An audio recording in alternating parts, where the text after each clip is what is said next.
Dan Sinta telah menuntaskan krisis dengan sangat baik setelah mengambil alih keluarga Fei, jadi dia sekarang sangat terkenal di seluruh dunia. Jika dia juga datang ke upacara, dia pasti akan dikenali oleh wartawan media. Tama tersenyum sedikit saat ini dan berbicara, Anda melakukan pekerjaan dengan baik kali ini, saya akan memberi Anda bantuan, biarkan Nona Fei membuat pidato singkat di upacara itu. Katakan bahwa dia datang ke Hong Kong kali ini untuk berbicara tentang kerjasama dengan Anda, dan mengetahui bahwa Anda dan musuh lama Anda mengubah perang menjadi hal yang baik, dan tergerak oleh karaktermu, jadi dia secara khusus menghadiri upacara ini. Mengatakan itu, Tama menambahkan, pengaruh Nona Fei sangat bagus. Dengan dukungannya untuk Anda, perkembangan masa depan Anda juga akan lebih lancar. Demi Jemima, Tama berniat membantu guru. Tanpa ini, guru pasti akan menjadi bahan ejekan semua orang di Hong Kong di masa depan. Tapi sedikit dorongan akan cukup untuk meninggalkan rasa positif dan meredam keluhan baru-baru ini. Lagi pula, Sinta ada di sini, dan bukan ide yang buruk untuk menggunakannya untuk memberinya dukungan. Guru masih khawatir tentang kemungkinan diejek oleh seluruh Hong Kong selanjutnya. Tiba-tiba mendengar kata-kata Tama, seluruh orang langsung seperti dipompa adrenalin, bersemangat tak tertandingi. Dia bertanya, Tuan Renza, apa Anda serius? Tama samar-samar berkata, iya. Air mata guru hampir jatuh, dan suaranya bahkan bergetar, Tuan Renza, terima kasih banyak. Anda adalah penyelamat saya. Tama tersenyum, Tuan Leo, Anda tidak perlu berterima kasih kepada saya. Ini semua karena Nona Jemima saya memberi Anda kesempatan untuk membentuk kembali citra Anda. Jika Anda merawatnya dengan baik, insiden dari tahun itu mungkin bukan alasan untuk malu, tapi akan menjadi titik bersinarmu. Guru mulai memikirkan apa yang dikatakan Tama kepadanya, dan bergumam dalam hatinya. Jika aku benar-benar melakukan hubungan masyarakat seperti yang dikatakan Tama, mungkin itu akan benar-benar menjadi titik bersinar yang besar. Semua orang tahu bahwa aku membalas dengan kebajikan, jadi karakter dan kepribadianku di depan publik akan benar-benar lurus ke atas dan sampai akhir. Memikirkan hal ini, dia segera berkata dengan hormat, Tuan Renza, terima kasih telah banyak memikirkanku. Saya pasti akan memanfaatkan kesempatan ini. Tama mendengus dan berkata, oke, aku akan menunggumu di Siksun Road. Guru dengan cepat dan hormat berkata, oke, Tuan Renza, terima kasih.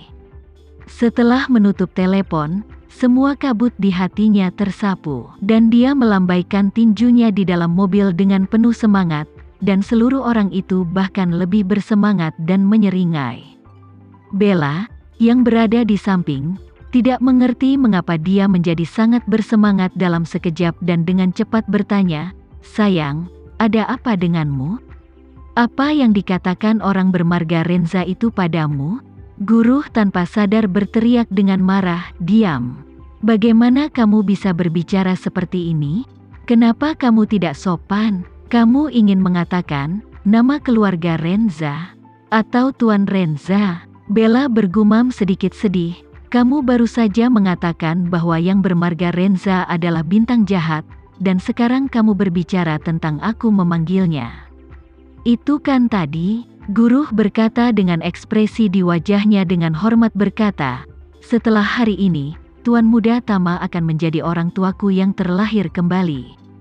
Dia berkata dengan penuh semangat, jika semuanya hari ini berjalan dengan baik, aku tidak hanya bisa melepas topi hijau yang telah kupakai selama lebih dari 20 tahun, tapi aku juga akan bisa mendapatkan kekaguman orang-orang di Hong Kong.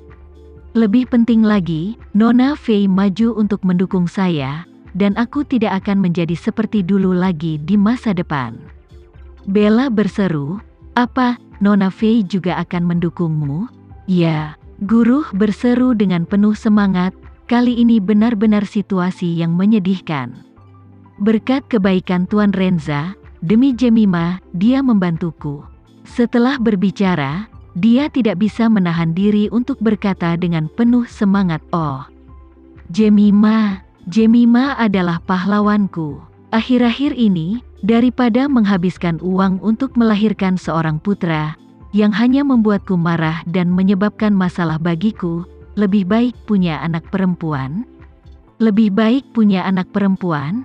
Ini semua tentang menghasilkan uang." Bella tidak bisa menahan diri untuk tidak mengeluh. "Dulu kamu mengeluh bahwa kamu tidak memiliki seorang putra.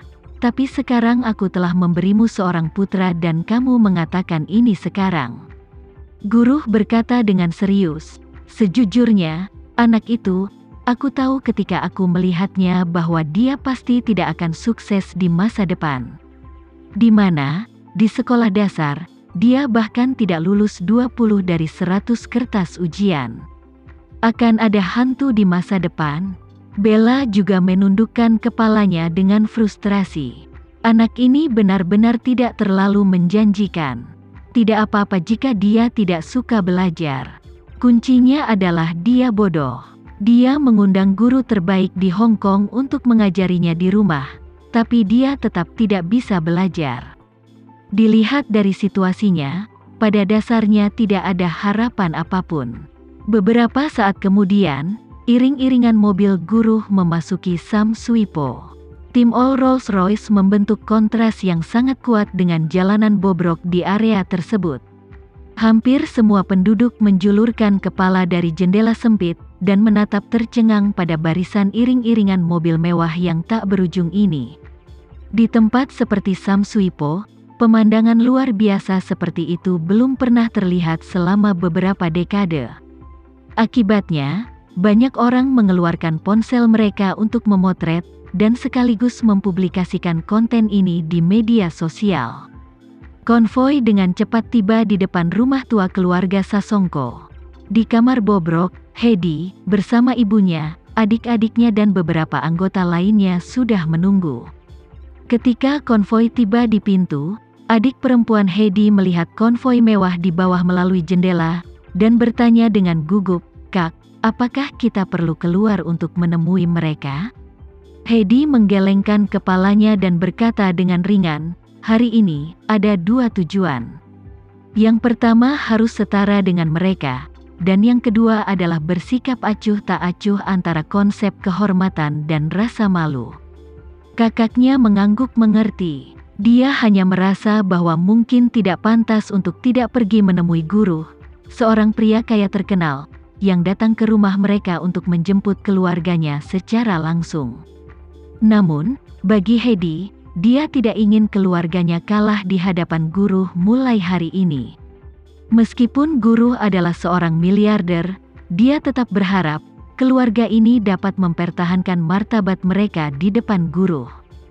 Pada saat ini, guru sudah melangkah melewati pintu. Begitu dia memasuki pintu, dia berteriak keras di luar pintu, "Hedy, Bibi, saya di sini untuk menjemput kalian."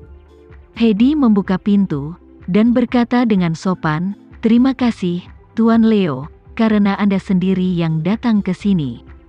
Guru buru-buru tersenyum, "Oh, itu bukan masalah besar, bukan masalah besar sama sekali." Dia berjalan ke pintu, menatap wanita tua itu, membungkuk sedikit dan bertanya, "Bibi, apakah Anda semua siap?" Meskipun wanita tua itu sedikit gugup, dia memikirkan putra sulungnya. Dengan 2 tujuan yang baru saja disebutkan, katanya, "Terima kasih Tuan Leo atas perhatian Anda, kami siap." Guru tersenyum dan berkata, "Semuanya harus selesai tepat waktu."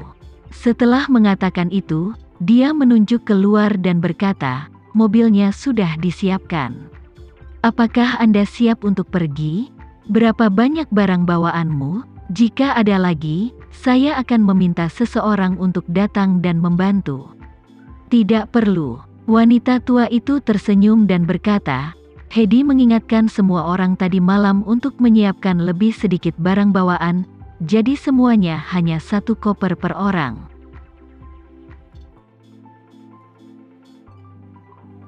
Sekian dulu ya video kali ini, kita lanjutkan lagi videonya di lain waktu. Oh iya, bagaimana menurut kalian? Semoga bisa sedikit menghibur kalian semua. Untuk teman-teman yang baru nonton, jangan lupa subscribe ya, hehehe. Dan kalau teman-teman ada yang ingin gabung langganan, bisa langsung gabung saja untuk dapat fitur yang menarik dan sedikit membantu Mimin. Terima kasih banyak sudah menonton, sampai jumpa lagi, bye.